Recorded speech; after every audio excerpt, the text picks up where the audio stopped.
Assalamualaikum warahmatullahi wabarakatuh. Alhamdulillahi rabbil alamin. Wassalatu wassalamu ala khatamil anbiya'i wal mursalin, nabiyyina Muhammadin wa ala alihi wa sahbihi ajma'in. Amma ba'du. Kita menyambung pengajian kita pada pagi ini.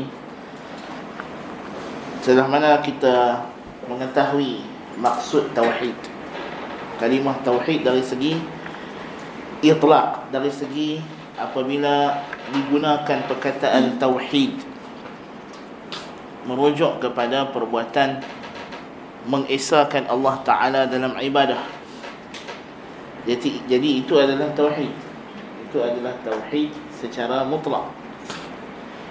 Walaupun kita tahu bahawa tauhid itu ada komponennya, ada rukun-rukunnya.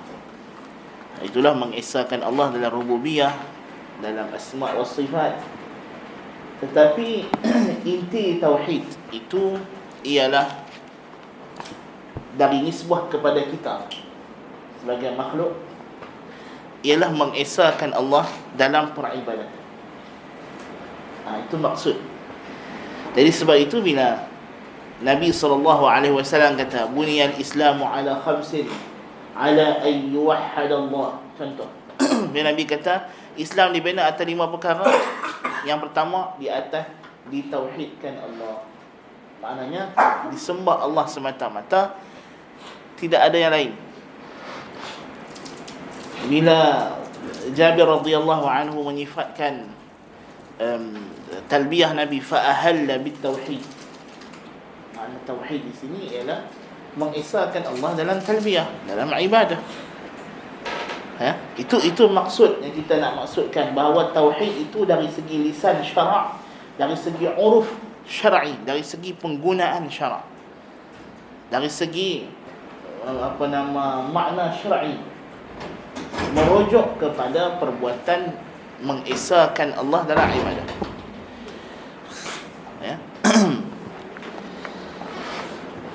Adapun dua bahagian tauhid lagi, kita akan jelaskan apa kedudukan dan fungsinya. Kemudian kita nak bincang, kita dah tahu bahawa ini adalah perbezaan antara konsep tauhid itu adalah bersifat qauli dan amali, teori dan praktikal. Dia bukanlah sesuatu yang hanya bersifat bersifat teoretikal. Itu yang penting, bahawa kita tahu bahawa tauhid itu adalah bersifat teori dan amali.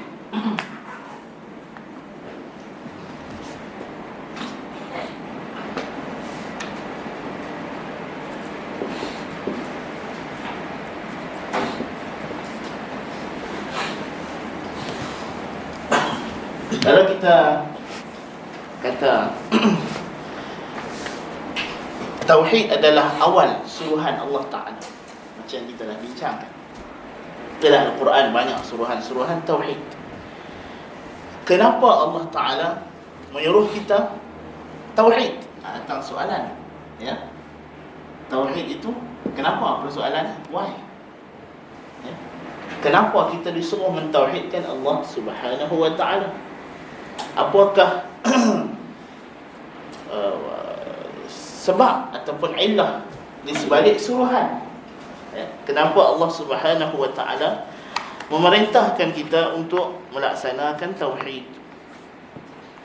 Dan boleh kita kata ini adalah merangkumi kepentingan, ya, kepentingan sama macam kalau kita buat tesis kan, soalan bahas merangkumi kepentingan kajian.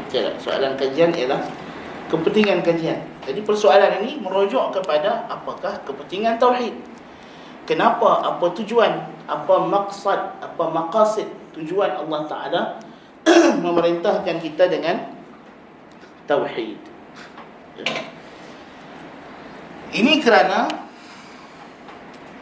yang sebetulnya tauhid ini adalah, ya, kita kata persoalan yang datang sekarang ni dalam masyarakat, kita kata limada, kenapa? Kenapa? Kenapa? Disuruh. Untuk apa? Apa tujuan? Jadi bawa kepada kita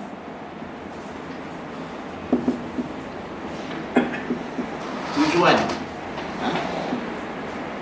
Apakah maqasid di sebalik suruhan tauhid? Ya, kenapa tauhid itu disuruh oleh Allah Subhanahu wa taala? Kenapa ia penting? Ya, dalam hidup kita sehingga dia menjadi urusan yang paling utama sekali. Sehingga dia adalah Islam dan Islam adalah dia. Ya. Kerana ya, tauhid adalah jawapan yang diberi oleh Nabi sallallahu alaihi wasallam. Tauhid ialah hak Allah. Ini jawapannya. Tauhid ialah hak Allah Subhanahu wa taala. Dalam hadis yang kita dah baca dalam bab atadri ma haqqullah 'ala al-ibad wa ma haqqul ibadi 'ala Allah.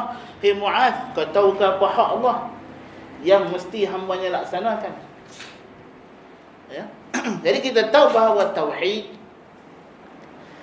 adalah perkara yang maqsudun. Jadi bila kita kata maqasid, maknanya tauhid di sini ulama kata dia adalah maqsudun li dhatihi. Hukum syarak. Kan? Ada benda yang Tuhan suruh bukan kerana benda tu sendiri, tapi kerana benda lain. Sebab tu kalau kita belajar dalam usul fiqh, kita ada benda yang disebut sebagai wajib li dhatihi dengan wajib li ghairihi. Ini dua perkara, dua jenis wajib. Wajib kerana zatnya. Memang benda tu wajib sebab dia memang benda yang mesti.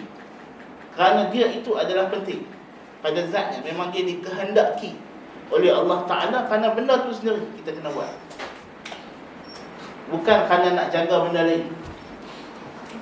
Di antara contohnya tauhid lah. Ada wajib li ghairihi, wajib kerana perkara lain.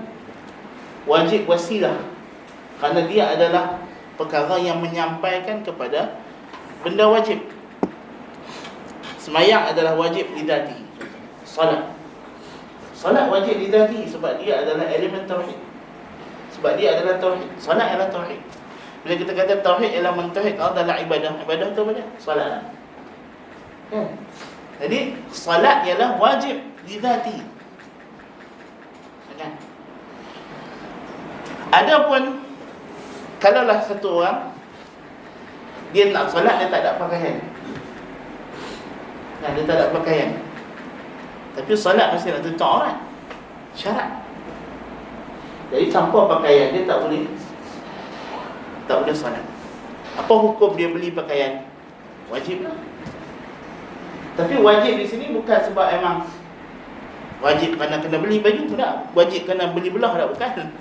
Kan? Maksudnya ialah kerana nak solat. Wajib wasilah. Kan? Jadi tauhid masuk dalam kategori mana? Tauhid adalah wajibun li dhati. Sebab dia maksudun li dhati. Kalau dia memang maksud. Kerana Allah Subhanahu wa taala mengenal Allah Ta'ala, mencintai Allah Ta'ala, dan bahawa Allah Ta'ala itu dicintai dan berhak untuk diibadahi adalah kerana zatnya. Kerana dia, semata-mata dia, bukan ada sebab lain. Tak ada sebab lain. Kerana apa? Dia adalah hak Allah Subhanahu wa Ta'ala. Di sinilah kita kata datang function tauhid uluhiyah, tauhid rububiyah dengan asma wa sifat. Kerana lidzatihi ta'ala. Yang pertama, kerana zat Allah Ta'ala itu sendiri memang berhak untuk disembah. Kerana Allah Ta'ala itu adalah khaliqul khalq. Okey. Tauhid, menyembah, beribadat kepada Allah Ta'ala adalah hak Allah. Kerana apa? Kerana yang pertama, Allah Ta'ala pada zatnya memang dia Tuhan. Di zati memang dia ilah. Kerana sifatnya, kerana namanya Allah. Dan kalau itu adalah namanya Allah, memang itu adalah realitinya. The reality is, memang dia adalah ma'bud. Memang dia adalah zat yang wajib disembah, zat yang berhak disembah. Maka itulah realiti. Itulah realiti wujud. So tauhid adalah realiti wujud. Tauhid adalah hakikat wujud. Segala-gala yang ada dalam alam ini adalah untuk tauhid dan kerana tauhid. Tidak ada benda yang Tuhan jadikan dalam alam ni melainkan semuanya balik kepada namanya Allah. Sebab konsep kita kata Allah perbuatannya adalah kerana namanya. Berbeza dengan makhluk. Kan? Makhluk dapat nama sebab perbuatan. Kan? Sebab dia buat, orang gelak dia. Sebab dia buat something, orang panggil dia dengan satu-satu gelaran. Tuhan, nama dia begitu sebab itu dia buat. Lepas tu kalau orang tanya soalan, boleh tak Tuhan tapi dia tak cipta makhluk? Ataupun dia tak suruh kita sembah dia? Boleh tak? Boleh tak Tuhan Allah Ta'ala ni, dia tak payah suruh kita sembahyang, tak payah suruh kita solat, tak payah suruh kita puasa, tak payah suruh kita buat apa-apa, tak payah larang kita? Takkan tak boleh juga dia kata Tuhan boleh buat apa saja? Kita kata dah nama dia Tuhan. Soalan ni farsi, tak gerak daripada awal. Tak gerak daripada awal. Pasal apa? Ulang balik soalan. Boleh tak Tuhan? Stress kalimah Tuhan. Kan? As long as nama dia Tuhan, nama dia Allah, boleh tak Allah? Tengok kalau kita rephrase balik soalan tu dengan menggunakan kalimah Allah, boleh tak Allah tak payah suruh kita sembah dia?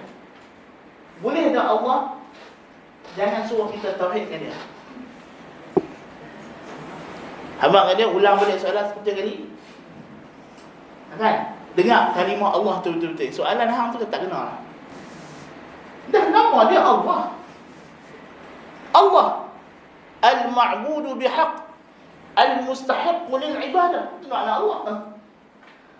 Dah nama dia Allah, kok celah mana dia tak suruh kita sembah dia? Faham tak?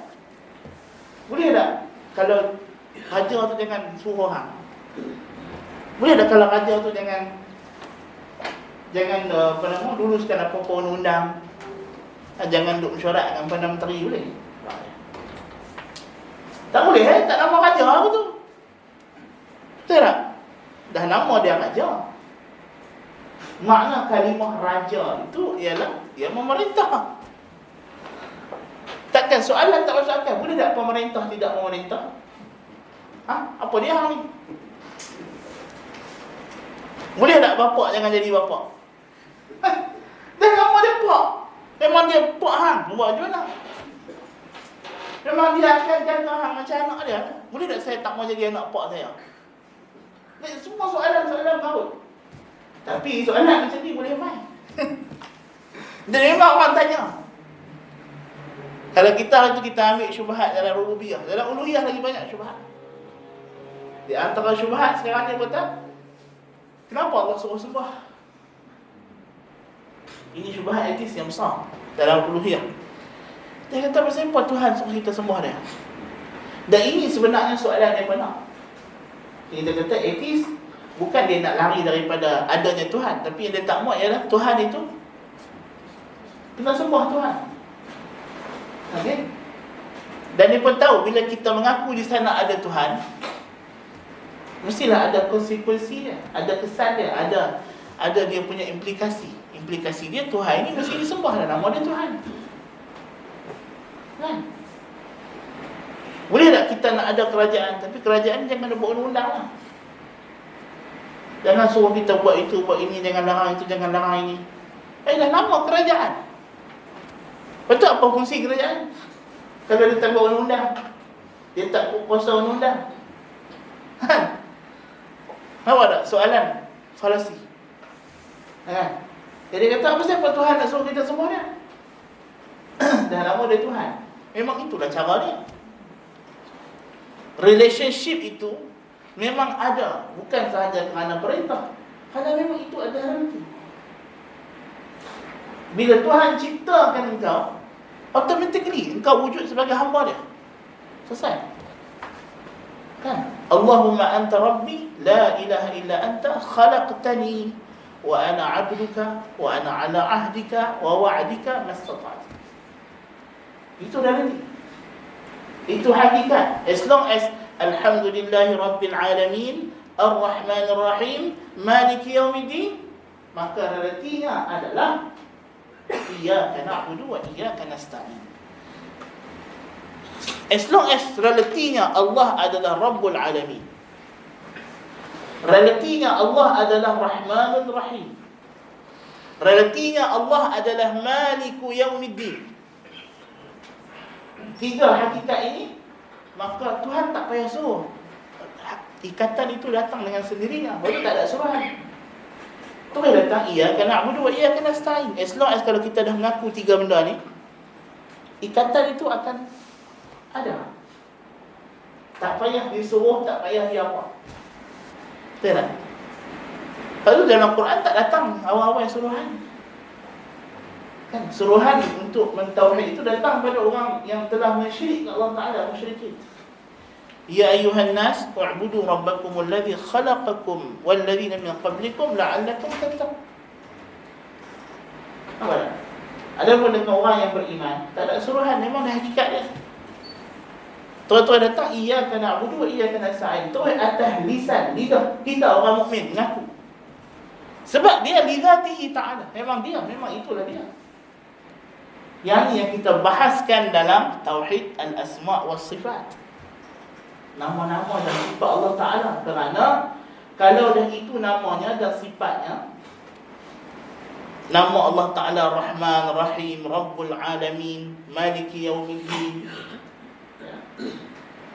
nama-namanya yang maha indah, sifat-sifatnya yang maha tinggi, maka memang dia adalah al-ma'budu bihaqqin. Maka dia lah yang berhak disembah, al-mustahiqqu lil ibadati wahdah. Semata-mata satu-satunya zat yang maha esa yang wajib disembah. Dan di antara realitinya adalah dia adalah pencipta, khaliq. As long as dia adalah pencipta kita, dia adalah yang mewujudkan kita, yang memberikan kita nikmat, yang menganugerahkan kepada kita segala apa yang kita ada, maka dia adalah al-ilahul haq, al-ma'budul haq, sembahan yang benar, sembahan yang benar. Jadi tauhid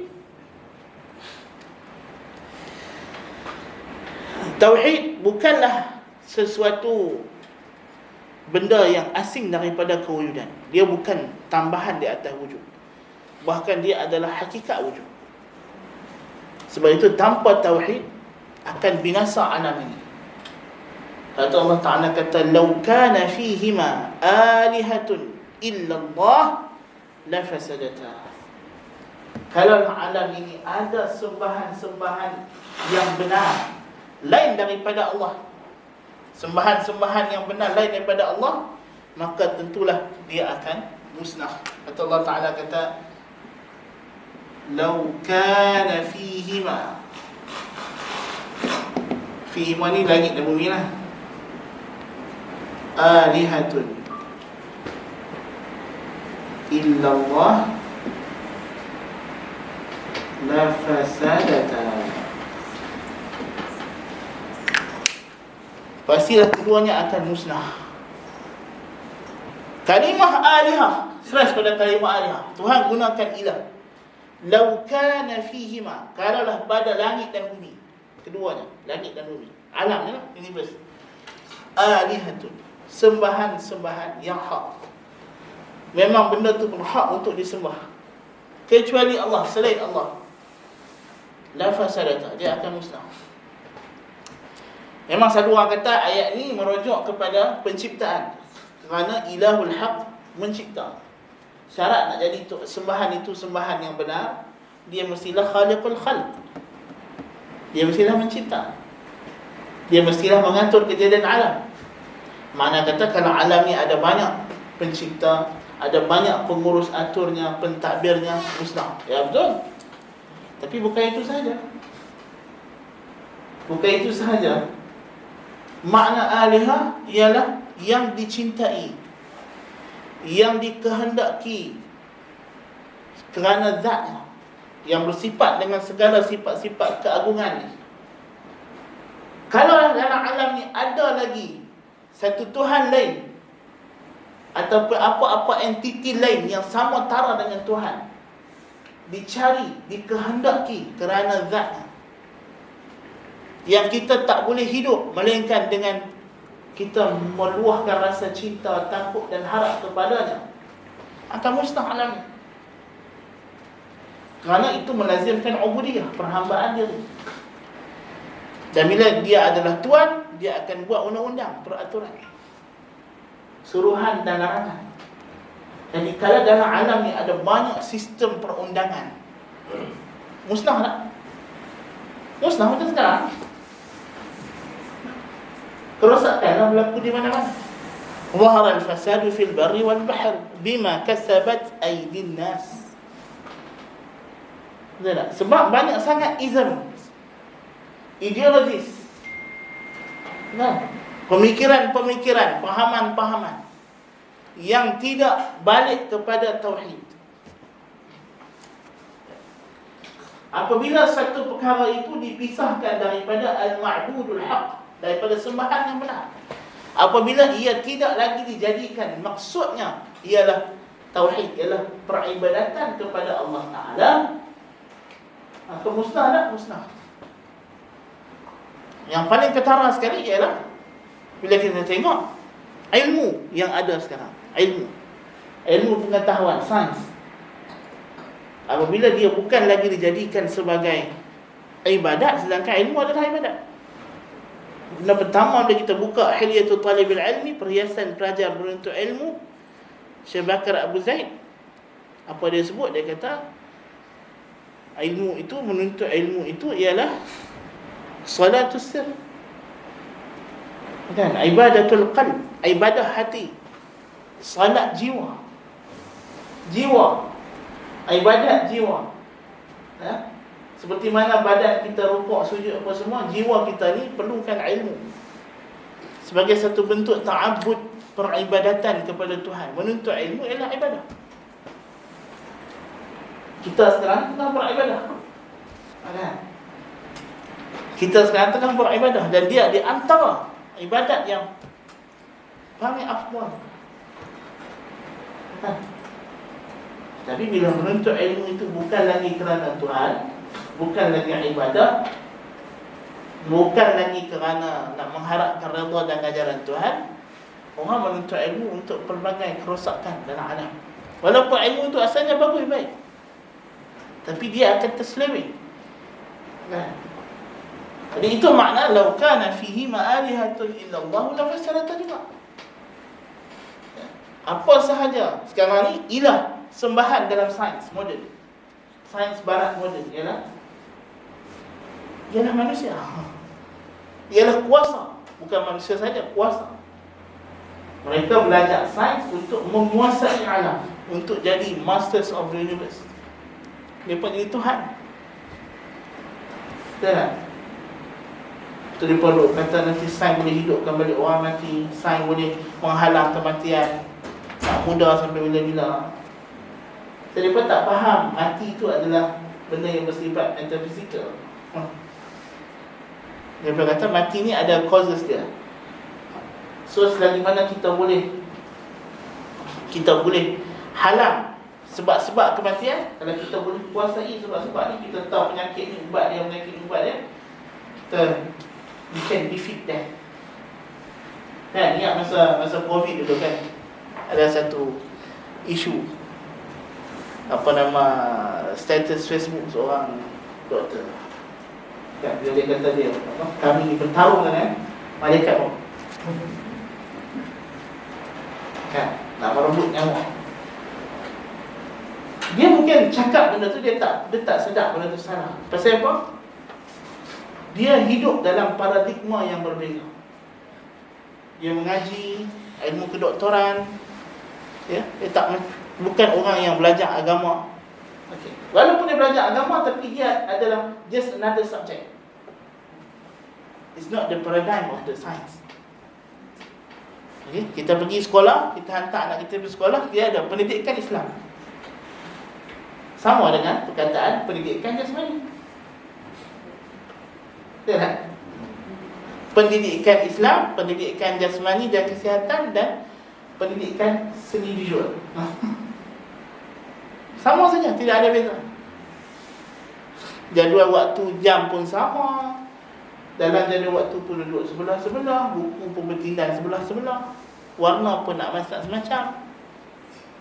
It's just another subject. Macam subjek yang lain. Kan? Dia bukan ilmu yang menguasai. Dan pendidikan Islam itu, dia hanya tinggal dalam buku pendidikan Islam. Bila ustazah tu keluar daripada kelas, masuk cikgu lain, hilang pendidikan Islam. Sekarang kita sains, sekarang kita matematik, sekarang kita pendidikan seni. Ya. Hilang. Tak ada. Kan? Tak ada lagi disebut nama Tuhan. Tak ada lagi direlatekan dengan Tuhan. Tadi ustazah tu ajak dalam kelas, di antara bukti kehebatan Tuhan, keesaan Tuhan, alam ni apa semua. Saat ni cikgu sains ni main ajak macam-macam tentang sains. Sekelumit perkataan Tuhan pun tak keluar. Betul tak? Pernah masa kita mengaji sains, cikgu sains, kalau cikgu tu sebut as pribadi dia lah. Kalau dia orang yang beriman, kalau macam kami ngaji sekolah agama, memanglah. Tapi kita kalau cikgu kami Cina. Kan? Tapi Cina pun dia beriman dengan Tuhan juga. Sepatutnya dia sebutlah Tuhan. Tapi dah dididik paradigma sains itu. Sains adalah satu realm, Tuhan adalah satu realm. Kan? Jangan kaitkan sains dengan Tuhan. Jadi dia tidak ada rasa tanggungjawab kepada Tuhan, tanggungjawab untuk memahami hakikat alam dengan realiti yang sebenarnya. Jadi bagi dia, sains ialah apa yang kita nampak, kita kaji, kalau kita boleh kuasai. Sekarang nak berebut, nak menjajah apa? Nak menjajah angkasa lepas. Dengan China dan Amerika tengah perang.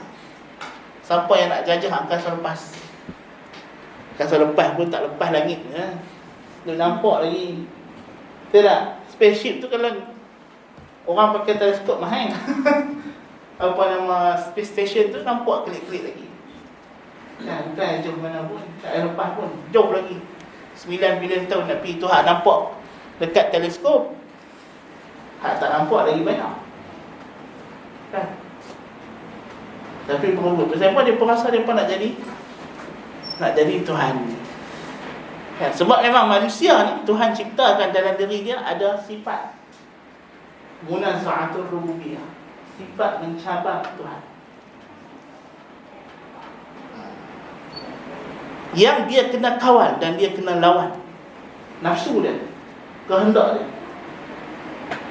Sebab dia diberikan kepandaian, kebijaksanaan, boleh fikir, boleh buat itu. Dan memang alam ini Tuhan jadikan di bawah taklukan dia. Itu kita tak nafi. Tuhan jadikan manusia yang menggunakan alam, bukan alam menggunakan manusia. Mana ada monyet buat makmal eksperimen ambil manusia buah orang? Tak ada. Kan? Pernah jumpa kucing belah orang? Tak ada. Orang belah kucing. Kita tak ada jumpa kucing belah orang. Kan? Ayam belah orang? Tak ada. Even binatang-binatang hak makan orang, harimau apa semua pun takut dengan manusia. Dia makan tersebut, dia takut je. Dia kata kalau aku tak bunuh dia, dia bunuh aku. Kan? Dia takut ke manusia. Tengok harimau, dia masuk sarkas. Ada harimau yang pegang cemeti suruh manusia lompat masuk dalam api? Tak ada. Kan? Maknanya manusia ni memang Tuhan bagi dekat dia adalah khalifah. Okay? Tapi kalau dia tidak sedar ini adalah karunia Tuhan, ini adalah pemberian Tuhan, yang mana bertanggungjawab untuk dia syukuri. Syukur is the keyword dia. Ya? Kalau dia tak bersyukur, memang pergi kepada kufur. Itulah keseluruhan dia. Ya? Kalau dia tak syukur, pergi kepada kufur. Baik.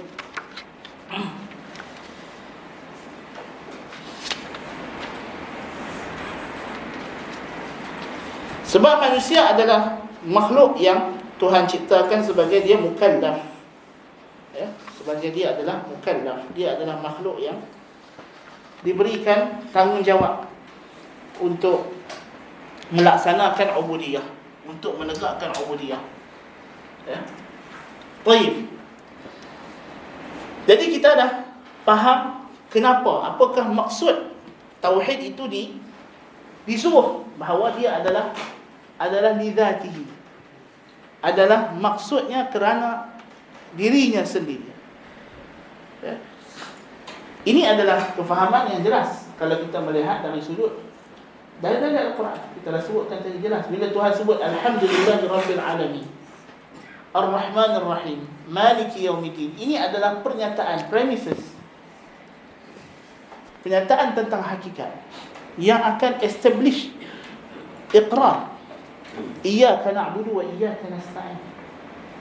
Sama juga dengan Sayyidul Istighfar, terkait pernyataan Allahumma anta rabbi la ilaha illa anta khalaqtani wa ana 'abduka wa ana 'ala ahdika wa 'adika mastata'tu. Ialah pernyataan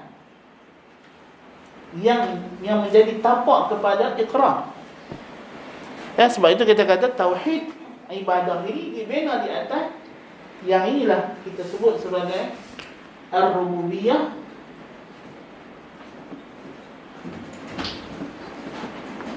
dan ini adalah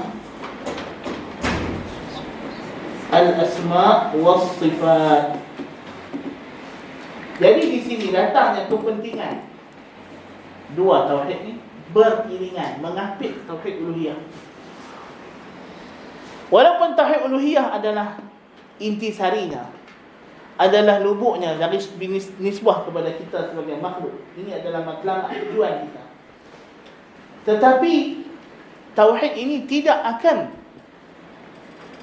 dapat dilaksanakan sebetulnya, sewajarnya, kalau dia ada isu pada rububiyah, ada isu pada asma' wa sifat. Kan? Jadi sebab itu datang tafsiran-tafsiran yang tak betul tentang masalah ini. Tafsiran yang menyimpang tentang kenapa tauhid itu diwajibkan. Ini kita kena tahu pasal ideologi ni ada. Okey? Di antara tafsiran yang tak betul ialah yang mengatakan bahawa ibadat disuruh oleh Tuhan adalah untuk menyucikan jiwa, untuk membentuk akhlak, disiplin, supaya kita dapat ilmu. Ini tafsiran yang kedua yang menyimpang.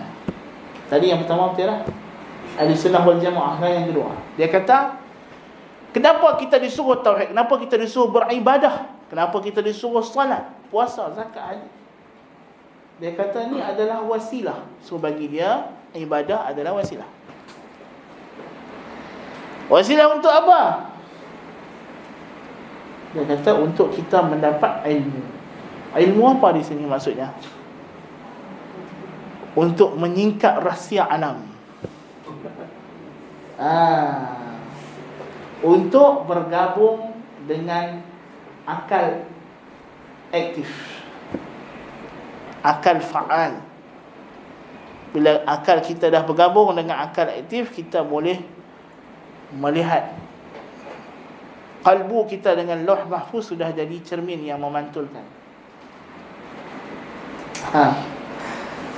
Ini adalah pandangan fahaman Ghanusiyah. Gnosticism, Batiniyah, bahasa mudahnya, yang dipegang oleh ahli falsafah. Ya. Kebanyakan ahli falsafah mereka berpandangan bahawa, dan ini adalah yang disebut sebagai at-tasawuf al-falsafi, tasawuf falsafah. Pada tasawuf ni, dia ada awal tasawuf di zaman Islam, zuhud. Zuhud is tasawuf, nothing more, nothing less. Bila sebut tasawuf, yang ulama Islam sebut ialah zuhud, yakni jangan hubbud dunia. Itu je. Tasawuf ni ialah kita nak buang hubbud dunia dan kita nak hubbullah, cinta kepada Allah, dengan beribadah, dengan beramal.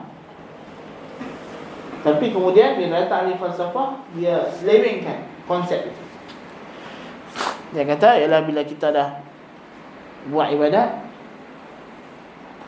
kita boleh tahu tentang rahsia hakikat Tuhan. Itu duk bahas hakikat diri apa semua tu, kan? Dia nak tahu hakikat Tuhan. Dia nak diselak rahsia yang tak boleh siapa masuk. Sedangkan tugas dia adalah liiqamatil ubudiyah. Betul, ulama al-sunnah kata kita diberi akal, ya, u'tina al-aqla liiqamatil ubudiyah la liidrakir rububiyah. Kita diberi akal untuk menegakkan perhambaan diri kepada Allah, bukan mengikat rahsia ketuhanan. Ini sifat Tuhan, hakikat Tuhan. Bukan untuk bergaduh. Bila Tuhan kata Ar-Rahmanu ala arsyis istawa, jadi macam mana dia istiwa? Kalau dia istiwa, bukankah macam ni, macam ni, macam ni? Tak. Tujuan ayat dia datang Ar-Rahmanu ala arsyis istawa ialah kamu terima, beriman, mengaku kamu tak boleh capai hakikat tu sebab kamu hamba. That's the point. Kalau Tuhan habaq macam tu dah saya kata, saya tak boleh tambah, tak boleh kurang. Tambah pun tak boleh, kurang pun tak boleh. Kalau Tuhan kata Ar-Rahmanu 'alal 'arsy istawa, itulah saya kata, saya tak boleh kata lebih. Pasal tugas saya ialah hamba, saya dengar cakap Tuhan saya. Kalau Tuhan saya kata A lah. Kalau Tuhan saya kata merah, merah lah. Kalau Tuhan saya kata hijau, hijau lah. Saya tak boleh, tak ada kuasa untuk saya petikai kenapa merah tu begini, kenapa hijau itu begini, kenapa kena A, kenapa tak A plus, A minus. No. Saya ni hamba. Bila Tuhan saya kata, saya tak boleh bantah. Saya tak boleh bantah. Okey? Pasal saya hamba. Itu baru hamba. Itu baru abd. Tak? Ini lebih bahas. Habis kalau Tuhan duduk atas aras, lagi dia jisim. Ini bukan panggil hamba ni. Ini melawan. Ini panggil orang melawan. Kan? Dia guna akal dia untuk lawan. Dia kata tak logik lah macam ni kan. Dia main ayat tak logik tu. Dia boleh kata tak logik. Takkan Tuhan cakap benda tak logik. Kan? Dia kata tak, Tuhan tunggu ayat ni, so kita fikir lah apa makna dia. Tak, Tuhan bukan bagi hak akal untuk fikir tu. Tuhan bagi hak akal untuk fikir perkara-perkara berkaitan ibadat. Sebab tu ulama dalam bab fiqh Tuhan buka ruang ijtihad. Pasal ini tugas kita. Tak? Masalah semayang, masalah puasa, masalah qunut, masalah ayat musta'mal tak musta'mal, ya. Pasal pun ulama berbalah, berbincang, ya, berbeza pandangan. Dan fokus siapa tu? Kan? Imam Syafi'i berdebat tak? Berdebat sampai tercabut habis hutang baju ni. Tapi dia bukan berdebat buat Tuhan di mana. Kan?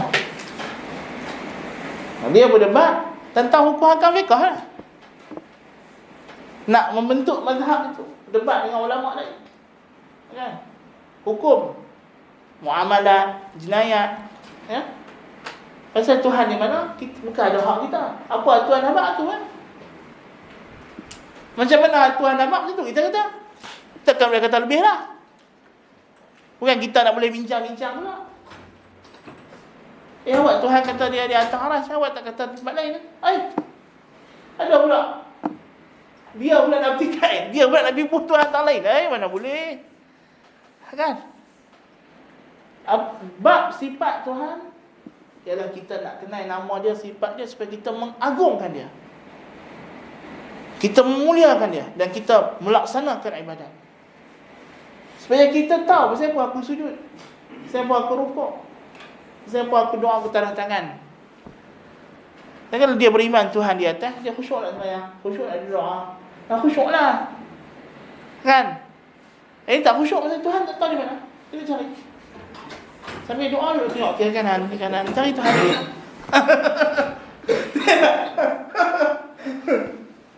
Kan? Sambil duduk rokok, sambil duduk sujud, dia ingat benda lain. Pasal tak rasa Tuhan tu ada. Kan? Dia tak rasa. Dia tak rasa the presence of God, kehadiran Tuhan. Tambah-tambah kalau dia Mu'tazilah, Tuhan dengar pun tidak, tengok pun tidak, lagilah. Kan? Lagilah masalah. Walaupun dia bukan hanya kata Tuhan tak dengar, tak tengok, cuma dia kata zat Tuhan itu sendiri mendengar dan melihat, tidak ada sifat tambahan. Cuma pernyataan mereka itu boleh bawa kepada silap faham, ya, sehingga melahirkan pahaman-pahaman yang tak betul. Jadi pahaman dia mengatakan ibadat ni hanya untuk menyucikan jiwa. Kita kata tak betul. Proses, maksudnya bila sampai ke satu tahap, itu yang dia kata, sekarang saya dah sampai makam, tak payah sembahyang, tak payah. Ini tak betul. Tak betul. Anda ingat anda baca dalam kitab Hindu, lupa kitab apa? Sama ada bukan Vedanta, Upanishad saja. Dalam Upanishad saja. Dia kata apa, ataupun dalam kitab yogi, tak ingatlah. Bila dia buat sampai maqam wahdatul wujud. Okey. Datang persoalan, dia tanya kepada ulama Hindu tu. Kan? Adakah dia dah tak perlu lagi terikat dengan hukum hakam?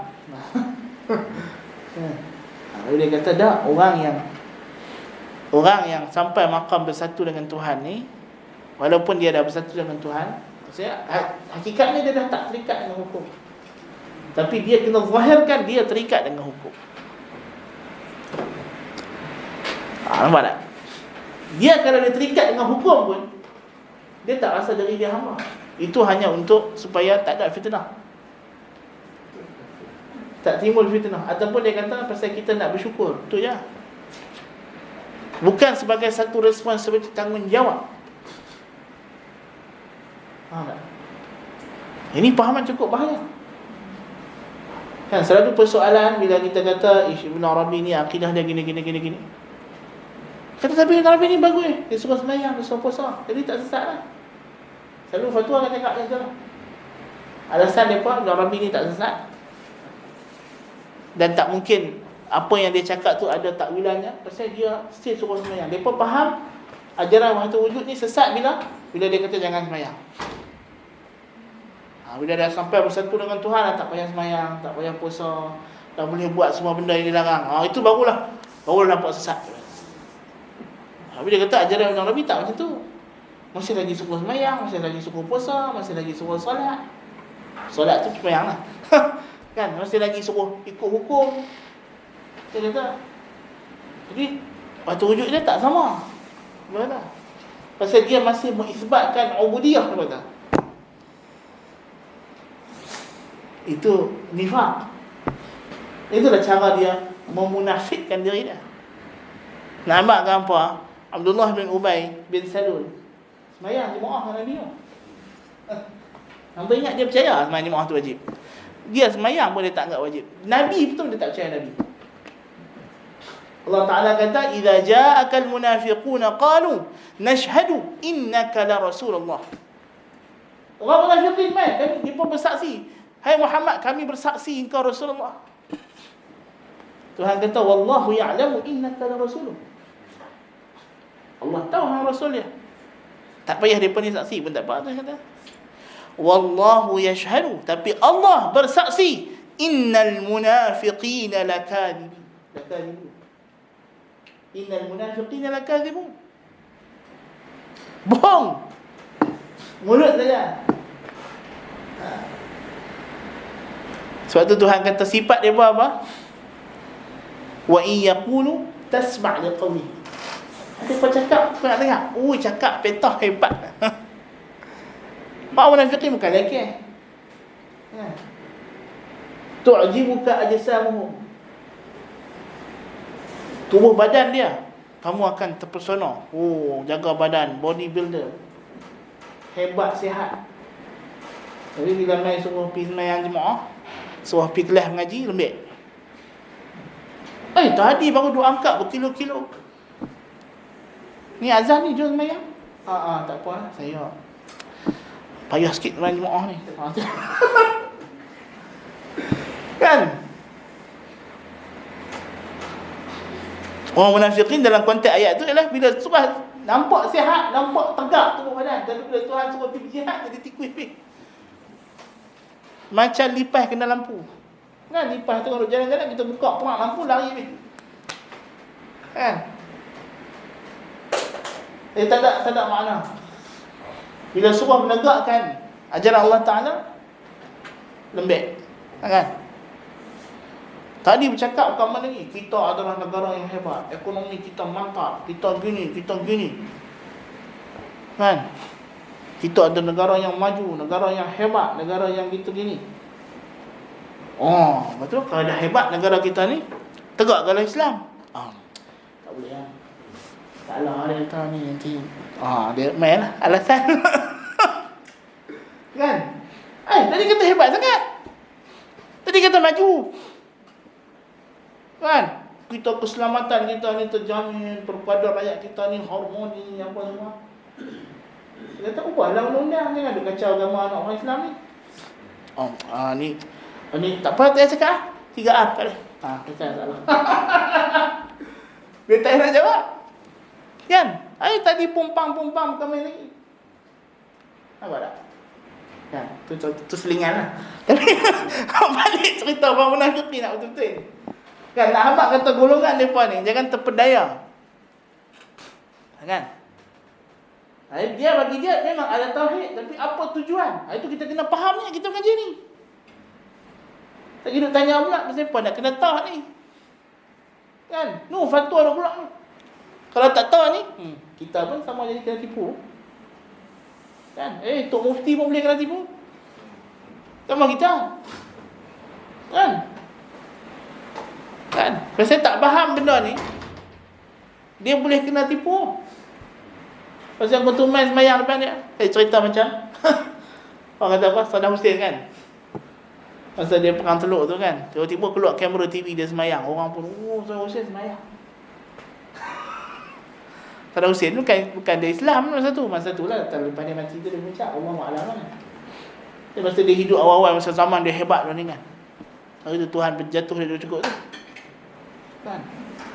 Tuhan pun dia bukan percaya Tuhan masa tu lah, masa awal hidup dia tu kan. Tapi hujung ayat tu mudah-mudahan tak ampun lah. Tapi nak kata orang boleh tertipu kan. Wa idza ra'aitahum tu'jibuka ajsamuhum wa in yaqulu tasma' liqawlihi. Ada yang cakap dengar, hebat. Ayat berbunga-bunga, ada orang wahdatul wujud. Dengan syair, dengan puisi dia. Orang kata kita. Ibnu Taimiyah kan, dianggap sebagai pemegang panji untuk memerangi wahdatul wujud tu lah. Pengalaman dia kata, aku biasa nak pi cegah satu orang duk mengajar syair Ibnu Farid.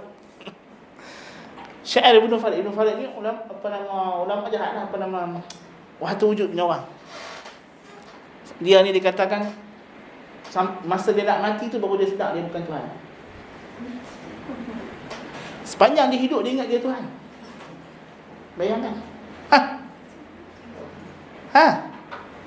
Dan dia ada syair yang paling kufur dalam alam ni, tapi paling sedap. Jadi Ibn Taymiyah, ada orang duk mengajak syair tu, duk baca syair tu. Jadi dia kata, aku pergi nak cegah, tapi bila aku sampai dengar dia duk baca syair tu, dia sedap dengar. Aku balik. Kan? Lepas tu, pergi kali kedua macam tu, pergi kali ketiga. Lepas tu, dia kata tak lewat apa. Pasal sedap syair dia. Tapi dia kata macam daging khinzir dibubuh di atas pinggan Cina. Oh, pinggan Cina kan cantik kan, pun China tu. Kan, daging macam daging babi orang hidang atas, macam kita tengok rancangan masakan lah kan. Apa rancangan kat TV-TV dekat orang kapiak masak, kita buka tengah jalan lah. Tengok dia duk masak, mesti sedap daging. Kan, dengan duk bakar, dengan duk smoke dia apa semua kan. Dia masak apa? Sedap kan, leleh juga kan. Kali dia sebut tu dia pork. Allah, kita tengok setengah jam lah kan. Jadi macam tu. Jadi itu kita kena hati-hati. Pasal bila mereka sebut kami semayang, kami puasa, pasal apa semayang. Jangan tertipu, jangan terpedaya. Lagi dia tak kata memang semayang ni memang hakikat wujud, memang aku dicipta Tuhan untuk semayang. Jangan percaya. Dia tak rasa pun sembahyang tu wajib atas dia. Kan? Itu pandangan golongan yang menyimpang yang pertama. Golongan menyimpang yang kedua. Ini golongan yang berjual beli dengan Tuhan, golongan Qadariyah. Kan kita dah belajar dalam kitab apa nama? Tathhir al-i'tiqad. Dalam kitab Maqrizi dulu kan, Tajridut Tauhid al-Mufid, dibahaskan golongan-golongan ni kan, yang Ibn Qayyim bahas panjang dalam Madarij as-Salikin. Dia kata golongan yang kedua ni pula, annal maqsud tahsinut ta'wid wal ithabah ba'da al-maut. Dia kata tujuan kita ibadat ni adalah supaya nampak eloklah bila Tuhan bagi syurga, bagi neraka, adalah punca, adalah sebab. Jadi dia tukar ganti. Kalau hang nak syurga, semayang. Kalau hang tak mau masuk neraka, semayang. Jangan berzina, jangan minum arak. Dia macam tu. Dia tukar ganti dengan Tuhan. Kita kata syurga, neraka ni ganjaran, karunia. Yang Tuhan janji, bukan itu hak yang kita kena dapat. Mereka ni faham kata pahala tu hak kita, memang kita kena dapat, tapi dengan cara kita kena bagi satu bayaran kepada Tuhan, itu kita sembah dia. Hang siapa? Memanglah Tuhan guna perkataan-perkataan dalam Quran, innallaha ishtara minal mu'minina.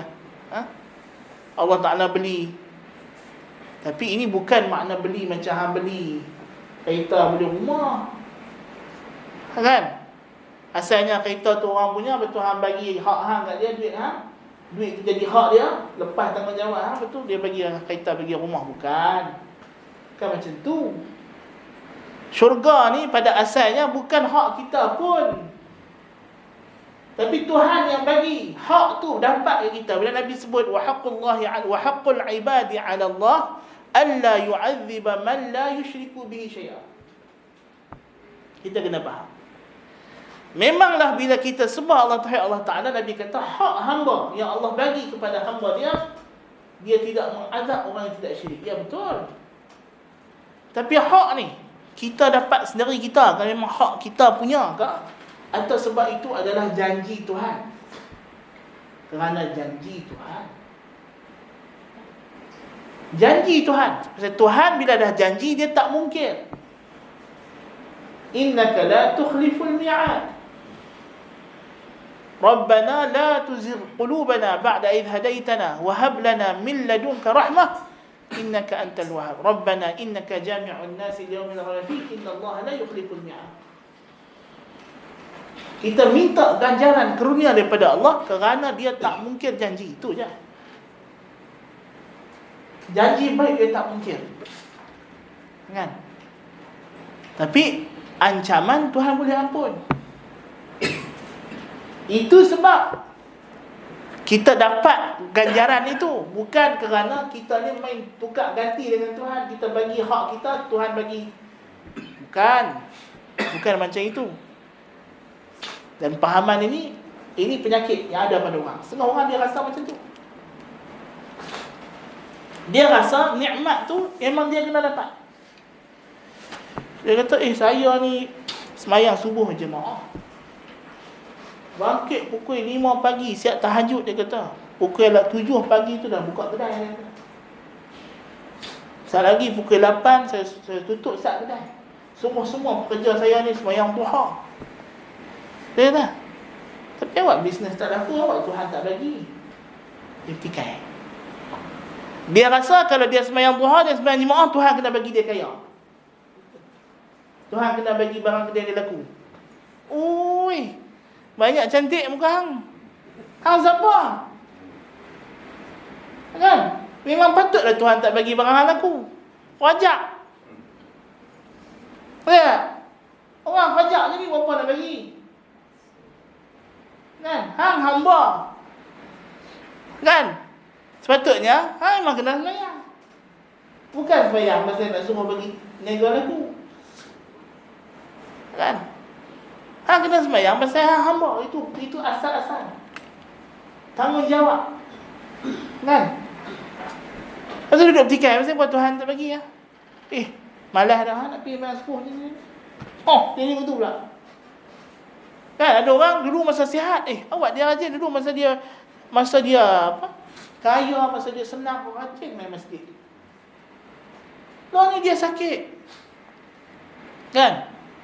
Dia berkata lah ni dah lepas sakit tu, anak dia nak tolong bagi ambil semayang pun tak mau semayang. Ada orang tu ada. Kan? Terbalik. Jadi terbalik kuang. Kan? Kuang tak terbalik tu ada lah. Kalau kuang terbalik naya ke. Kan? Tapi nak kata, kan? Nak kata, kita heran. Orang selalu kita nak jumpa orang masa susah dia tak main masjid, masa senang dia tak main masjid, masa susah dia main masjid. Kan? Masa susah dia makin sembahyang, masa dia ingat dia insaf sedap, tapi dia terbalik. Dia dulu masa dia kaya, masa dia sihat, ya Allah rajinnya. Kan? Tapi bila Tuhan bagi dia susah, bagi dia sakit sikit, dia tak percaya Tuhan, tak mau Tuhan. Kata tak mau Tuhan. Kenapa? Sebab dia kata, aku buat macam-macam, aku pergi semayang apa semua, nak kata Tuhan bagi aku macam ni. Dia rasa bila dia semayang, dia puasa, dia bagi sedekah, Tuhan tak boleh tarik nikmatnya. Jadi cerita Tuhan kebun dalam surah Al-Kahfi tu. Kan?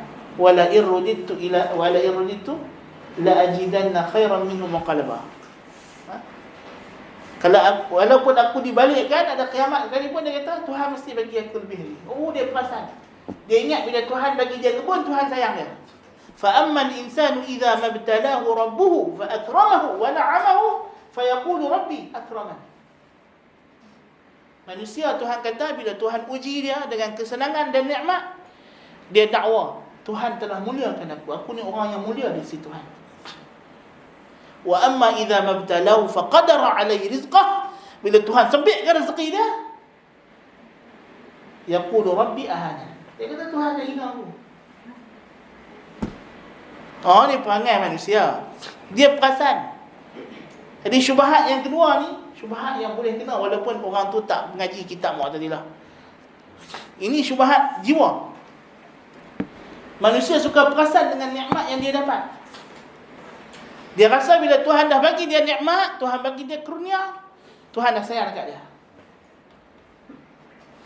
Dan dia rasa inilah sebab hak dia dapat ni pasal apa? Pasal dia solat, dia rajin ni, Tuhan bagilah. Kan? Tuhan bagilah dekat saya, bisnes saya maju, bisnes saya hebat, bisnes saya laku. Kan? Tapi bila benda tak laku, dia pun dah ya, saya dah buat macam-macam, tapi Tuhan, memang Tuhan nak bagi dia sedap. Sebenarnya Tuhan nak bagi dia sedap. Kata, aku tak wajib bagi hang kaya, aku boleh jadikan hang fakir, tapi hang still kena semayang. Sebab orang fakir pun dapat nikmat daripada Tuhan, kan? Orang fakir pun dapat nikmat daripada Tuhan, kan? Dia kata, aku bagi sedekah, aku bagi apa? Hang rasa bila hang bagi sedekah, hang jadi hebat, kan? Hang bagi fund sana, fund sini, mana orang nampak hang hebat, orang berkebajikan. Padahal hang tak mau bayar cukai je, kan? Oh, dia rasa dia saya ni paling banyak sedekah dekat tempat pengajian. Jadi saya tempat duduk saya hadapan, saya mai lambat ke, saya tak mai ke, tempat duduk saya tu kena kosong. Oh, siapa dia? Kan? Dia rasa macam tu, kan? Mentang-mentang lah dia bagi duit ke Yayasan Taklim. Contohlah, katakan tak ada orang itu ke Yayasan Taklim, contoh, kan? Dia domain check pula, ni awak beli macam ni. Oh, cik, ni awak pakai kain tutup meja macam ni, cik, kan saya dah bagi duit tu, sewa. Suka hati orang nak beli macam mana pun, hang bagi duit, sudah, tutup mulut, diam. As long as orang tak seleweng duit tu pergi guna untuk peribadi, tak okey lah, kan? Nama apa sedekah? Sedekah tu bukan bagi kat kami. Nabi sebut dalam hadis, sedekah tu Tuhan yang sambut. Malah sedekah tu orang bagi kat Tuhan. Dah bagi Tuhan, jangan cakap. Macam orang wakaf lah, wakaf. Sedekah jangan jadi, wakaf jadi masalah, kan? Dah pak dia wakaf, pak dia mati, dia main cari, ini tanah pak saya, tanah pak hang kot mana, kan? Tak ada dah, tanah tu dia dah stop. Hak dia terhenti kepada diri dia sahaja. Dan untuk benda yang dia wakaf tu, nama dia wakaf. Wakaf tu makna dia stop wakaf, kan? Tu maksud waqfun. Tanah tu dihentikan pemindahan miliknya, okay, kepada keturunan tuan tanah asalnya. So tanah tu lepas dia mati tak pindah dah milik ke anak cucu dia, kan? Hanya kepada orang yang dia stop dekat tanah tu. Macam tanah, boleh juga anak cucu, kan anak cucu yang dia sebut lah. Macam tanah adat Minangkabau. Dia katakan nenek moyang orang Minangkabau tu, dia dah stop tanah tu dekat keturunan dia hak perempuan. Oh, jadi tanah tu duk wakaf ke keturunan perempuan je lah, hak lelaki tak boleh ambil. Bukan masalah dia mencanggah hukum faraid tak, tapi dah dia wakaf, kan?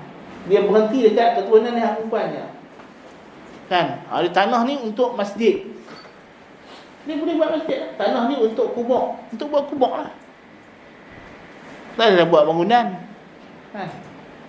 Manusia ni pantang nampak tanah, dia kena nak buat bangunan tinggi, buat shopping komplek. Lepas tu mati tak tahu tanah mana, kan? Tanah dalam shopping komplek, kan? Tadi kita tengok, hari ni kita ada shopping komplek, ada rumah ada shopping komplek, kan? Mungkin lepas ni ada shopping komplek, ada kubur juga. Kau nak insaf sikit, kan? Kan? Shopping mahal je, tengok ada kubur mati, kan? Tanah mana lah, lepas ni tanah shopping kompleks, kan? Shopping kompleks pun tak yapi pun tahu lah. Buka lah shopping kompleks, tinggi mana pun, hebat mana pun, dah tahu lah nama kedai dia. Sebelum dia sebut, kita boleh sebut dulu lah. Kedai yang sama lah, repeat. Tak ada perkembangan ekonomi, bangunannya baru, tapi ekonomi tak ada growth, kan? Pasal dia just repeating the same retailers, kan? Tak ada apa, kan? Jadi golongan Qadariyah ini, golongan, bukanlah kata Qadariyah segi aliran, tapi pemikiran yang macam ni adalah tak betul. Sebab dia tak faham bahawa ibadat ini memang itulah, dia diwujudkan untuk ibadat. Memang dia hamba Tuhan, dia tak rasa diri dia hamba Tuhan. Ini masalah, ini cukup masalah, penyelewengan yang cukup besar dalam tauhid, boleh dikatakan ini. sebenarnya. Tidak rasa diri dia hamba Tuhan. Dan dia rasa dia ni satu entiti asing. Yang itu yang kita datang syubhat. Kan? Yang kita kata apa? Soalan, kenapa Tuhan tak tanya saya dulu sebelum cipta saya? Syubhat cukup mengaut. Kan kita kata dia ni lari pada tanya rambutan. Kenapa kau tanya soalan macam ni? Kan? Kita ingatkan dia terlepas daripada hospital bahagia. Dan dia kata dia ni pensyarah universiti ada 3 PhD. La ilaha illallah. Awak dia tahu. PhD tanya rambutan ke apa? Kan? Dia kata bukan dia yang gila. Dia ni doktor, awak orang gila. Awak yang gila, orang gila. Kan? Dan syubhat datang daripada orang yang macam ni. Orang yang terpelajar. You see? Bukan orang lekeh-lekeh, orang kumang-kumang. Kadang-kadang kita bersyukur kita ni bukan orang yang hebat, yang terpelajar, orang yang hebat sangat. Kan? Orang yang rasa dirinya hamba Tuhan. That's the most important. Yang paling penting kita sedar hakikat diri kita adalah hamba. Ini penting. Kita tak nak jadi golongan pertama yang tersalah rasa diri dia Tuhan. Tak nak jadi golongan yang kedua yang rasa diri dia adalah Tuhan. Walaupun dia tak kata dia Tuhan, tapi dia rasa diri dia Tuhan. Bawah sikit pada Tuhan, tapi segagan. Tak boleh. Tak boleh macam tu. Dan penyimpangan yang ketiga ialah dia berkata Tuhan suruh kita ibadat apa semua ni tak ada sebab, tak ada maksud. Pasal Tuhan boleh suruh buat apa saja tanpa hikmah. Kita kata tak boleh lah lagu tu. Ini menisbahkan safah, menisbahkan sia-sia abad kepada Tuhan.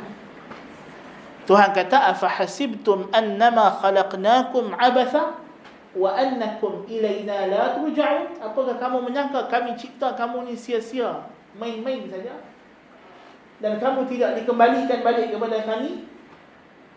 Tuhan kali juga kata Tuhan suruh semayang, puasa, zakat, haji, tutup aurat, jangan minum arak apa semua. Tak ada benda. Hakikatnya benda ni semua sama. Tauhid dengan syirik sama. Tuhan suruh tauhid, maka tauhid jadi elok. Tuhan larang syirik, maka syirik jadi tak elok. Kita kata tak betul. Syirik memang tak elok. Tauhid memang elok. Tuhan suruh sebagai panduan, guidance kepada kita. Sebab akal dia boleh terleka, dia boleh tersilap penilaian. Orang musyrikin menyangka dengan syirik dia telah mengabdikan diri dia pada Tuhan. Dia menyangka syirik itu menyebabkan dia mengagungkan Tuhan. Jadi sebab itu datang perintah tauhid dan larangan syirik. Tetapi syirik khabis. Syirik adalah jijik, adalah kotor, kerana dia bercanggah dengan realiti. Lau kana fihi ma'alihatun illa Allahu la fasadata. Syirik adalah pemusnah, adalah punca kerosakan. Maka tauhid adalah punca keamanan, kebahagiaan. Sebab itu diserukan hayya 'ala salah, kemudiannya hayya 'ala falah.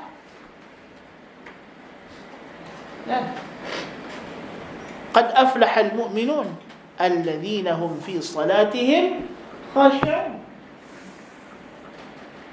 Khashi'un. Salat, zakat, berpaling daripada benda lama, ini semua punca falah. Kan? Jadi ada maksud. Kita tidak boleh mengosongkan Tuhan daripada maqasid. Hukum Tuhan ada maqasid. Yang sekarang dibincangkan maqasidus syariah. Golongan Asy'ariyah, Jabriyah, mereka tak mengingkari ada maqasidus syariah. Bahkan mereka adalah jaguh dalam yang membincangkan benda ni. Kita tahu Abu Hamid Al-Ghazali adalah yang mencetuskan perbincangan tentang maqasid. Tapi isunya adalah Masalah golongan Asy'ariyah, mereka jadikan maqasid itu sebagai akibat. Dia berkata Tuhan suruh, lepas tu benda baik itu jadi. Bukan Tuhan suruh sebab Tuhan nak jadikan benda baik. Itu masalah. Kan Tuhan larang daripada zina. Kalau kita kata Tuhan larang daripada zina sebab Tuhan nak menjaga nasab. Depa tak. Bila dilarang zina maka terjagalah nasab. Kan masalah tu. Dia macam kebetulan. Accidentally. Kan? Tuhan tidak ada maksud. Dia kata Tuhan tak maksud pun nak jaga nasab. Tuhan larang daripada zina. Pasal apa? Pasal dia nak larang. Tak ada sebab apa, dia kata. Tak ada hikmah. Tak ada hikmah. Tapi hikmah tu terjadi bila dilarangnya zina, terwujudnya hikmah, iaitulah terjaganya nasab. Hari kita kata kat dia, takkan Tuhan tak tahu bahawa dengan dilarangnya zina nasab akan terjaga? Dia kata, ya Tuhan tahu. Kalau ada Tuhan tahu, Tuhan nak. Kan? Kita takut jadi pemikiran pincang. Jadi ada golongan yang nak mendamaikan kononnya nak mendamaikan Islam dengan Darwin. Dia guna teori, dia kata tak ada masalah, dia kata. Tuhan tak maksud nak cipta manusia pun, Tuhan mulakan kejadian, betul benda tu bergerak sendiri, dia nak jadi manusia. Kacau dah betul. Ini menempelkan sifat aib kepada Tuhan. Bahawa ada benda yang dia tak nak tapi jadi dalam alam ni. So daripada mereka ni asalnya Jabriyah, kita kata awak nampak macam Qadariyah pun. Pasal sekarang ni ada benda yang Tuhan tak maksudkan. Tuhan tak maksudkan benda tu tapi benda tu jadi. Macam mana tu? Mana boleh? Setiap benda dalam alam ini yang berlaku dengan kehendak Tuhan, dengan maksud dan tujuan Tuhan. Kan? Kita faham lah, dia kata kita tak nak nanti kata, kalau kita kata Tuhan buat kerana ada tujuan. Yang apa masalah tujuan? Bukan untuk manfaat Tuhan, untuk manfaat makhluk. Dan Tuhan adalah dia punya matlamat dia, adalah maksud dia. Dari segi Tuhan, kerana Tuhan cinta benda tu, atau Tuhan benci kerana Tuhan benci zina, Tuhan benci kerosakan, Tuhan benci benda-benda buruk, maka Tuhan larang apa yang buruk. Wa yuhillu lahumut thayyibat wa yuharrimu alaihimul khaba'ith. Tuhan kata didatangkan Nabi Muhammad ini adalah untuk menghalalkan benda yang baik dan mengharamkan benda yang jijik. Maksudnya baik dan jijik sudah pun ada sebelum suruhan dan larangan. Bukan bila Tuhan suruh benda jadi baik, Tuhan larang jadi buruk. Sekarang dia berkata syirik dengan tauhid sama. Cuma bila Tuhan suruh tauhid, maka tauhid jadi elok, syirik jadi tak elok pasal Tuhan larang. Dia kata dah. Syirik bercanggah dengan hakikat, bercanggah dengan realiti. Okey? Sebab itu dia tak elok. Dan tauhid adalah hakikat wujudnya alam. Sebab itulah dia jadi elok. Sebab itulah jadi elok. Sebab itulah dia disuruh, kerana dia adalah hakikat, dia adalah realiti. Nampak? Jadi ini adalah tafsiran-tafsiran yang menyimpang tentang realiti ataupun hakikat kedudukan tauhid. Jadi tauhid itu penting memang kerana dia adalah maksudun ilahi. Kerana dia memang benda yang dikehendaki oleh Tuhan. Memang Tuhan, hakikat Tuhan dia adalah Allah. Maka dia adalah, bila hakikatnya Tuhan itu adalah al-ma'budu bihaqqin, maka hakikat alam ni semuanya adalah hamba dia. Tidak ada benda yang wujud dalam alam ni melainkan tujuan kewujudannya adalah liiqamatil ubudiyah, untuk menegakkan perhambaan. Pokok, tanah, air, udara, semuanya hamba Tuhan yang memperhambakan diri mereka kepada Tuhan. Kan? Tak ada benda melainkan semuanya Tuhan kata bertasbih kepada Tuhan. Tapi kamu walakin la tafqahuna tasbihahum, tapi kamu tak faham. Itu je. Kan? Jadi manusia Tuhan ciptakan special. Tuhan nak manusia setelah mana dia sedar realiti dia dengan rela hati mai tunduk diri di depan Tuhan. Tuhan tidak ciptakan manusia macam pokok, macam angin, macam air, tanah, batu, kayu, ya.